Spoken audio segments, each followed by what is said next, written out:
Hello and welcome back to Against the Storm Overexplained. Today we are doing another update video because I'm actually really excited about this one. It's going to bring a lot of quality of life changes that I think have been really necessary for quite some time.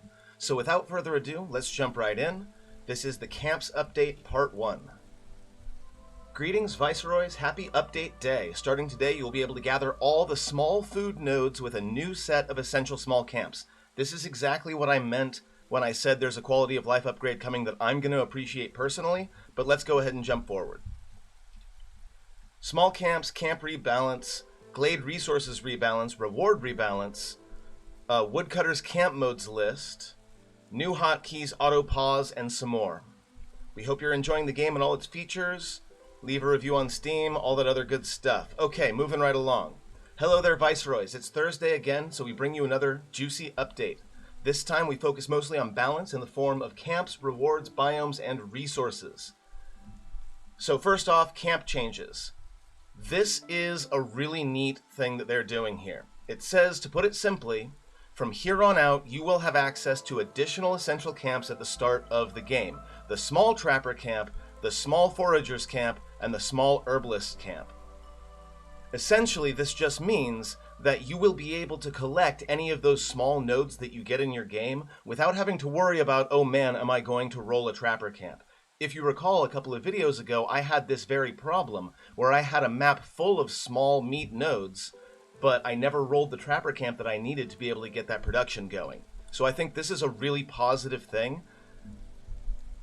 But we are going to see how they're going to rebalance that with the actual trapper camp and other camps. With this change, we also adjusted the balance around camps. As players can now collect all small nodes on the map from the start, the glade layout had to change. That's why we increased the number of large nodes in dangerous and forbidden glades, but reduced the number of small nodes at the same time. Our goal here was to broaden the options a player has in a settlement, but also incentivize choosing camp blueprints for a more specialized playstyle.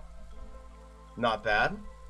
So, also, as a side note, if you get the actual camp blueprint, it will automatically upgrade the small camp out of your blueprints, so you don't have to worry about accidentally clicking the wrong one. So that's a pretty good one as well. So, looking back at this, they're also working on new camp models, so that's good. Things are going to change a little bit visually going forward. But it looks like the big thing they're worried about with this patch is balance. There are now more large nodes in dangerous and forbidden glades, but less small deposits, and large nodes have just had 10 charges added, so they're at 70 instead of 60. Now this tells me that dangerous and forbidden glades are even more powerful than they were, which means I'm probably still going to be avoiding small glades as much as possible to focus on those dangerous glades and get those rewards. A lot of perks have been reshuffled in terms of rarity, price. All +1 to production perks have been buffed to give +2. Okay, that's nice. That means that any of those bonuses becomes much more powerful. The Cursed Royal Woodlands now has a completely different resource makeup. We're going to have to look at that. These changes were mainly done to adjust existing balance in the new camp system, but we also wanted to refresh some problematic areas of the game like rewards and biomes. Yeah, because the Cursed Royal Woodlands was pretty much the same when it came to the Royal Woodlands as far as resources go. Here we've got one of our UI fixes. As you can see, the options are now a radio button instead of a drop-down menu, which I think is a really good improvement. Cut all trees, avoid glades, except marked, only marked trees, and avoid glades. I like the number of options they give here. We also have the new auto pause feature, so you can select times when you want the game to automatically stop the clock. At the start of one of the seasons, when you discover a particular kind of glade, or when the trader shows up. Again, little quality of life adjustments. I don't think I'm likely to use the auto pause very much, but I can imagine it's going to be a really big deal for a lot of folks. Hope you enjoy the new changes. As always, Discord, Reddit, all those other places they want us to go. We're going to take a quick look at some of the changelog, because they did say a couple of things up there that I'm curious about, but again, we are not going to exhaustively go through every single change. I will leave a link to this article in the description of this video. So as we said, there are now the small trapper, forager, and herbalist camp. They are essential buildings, so they're always available. And they only gather small resource nodes. They're also slower than normal camps, so we are still incentivized to pick up the blueprints for the full foragers and herbalist camp. To gather the big nodes, you have to have normal camps, which we can get the same way we always do. It does say that normal camps are also faster now, so that's nice. Now, they also changed the resources for each of these camps. So now Trapper Camp is meat, eggs, and insects. Foragers is vegetable, grain, and root. And Herbalist is herbs, berries, and mushrooms, which means there's no overlap anymore like there used to be.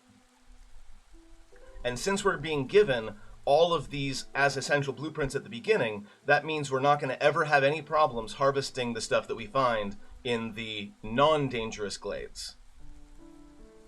We still have access to the normal essential buildings, no problem. They removed the scavenger camp from the game. I suppose it wasn't necessary after the shuffle here. It allows the players to go wider with their production chains and to make small glades a bit more rewarding. I kind of don't agree. I feel like unless you really aren't rolling out a lot of, or unless you're not really going for camp blueprints, it's still all about those dangerous glades. I don't see this as significantly buffing the small glades unless you are, for some reason, avoiding those blueprints altogether. Not really going to go through all of the balance stuff. Lots of orders have had their rewards changed as well as their requirements. They said something about the woodlands. Ah, yes, the Cursed Royal Woodlands is now herbs, mushrooms, grain, vegetables, insects, plant fiber, clay, sea marrow, and copper ore, as opposed to being basically a carbon copy of the Royal Woodlands. Trees in the Cursed Royal Woodlands give insects instead of resin. They've decreased the number of ruins in the Forbidden Glades with ruined settlements in them.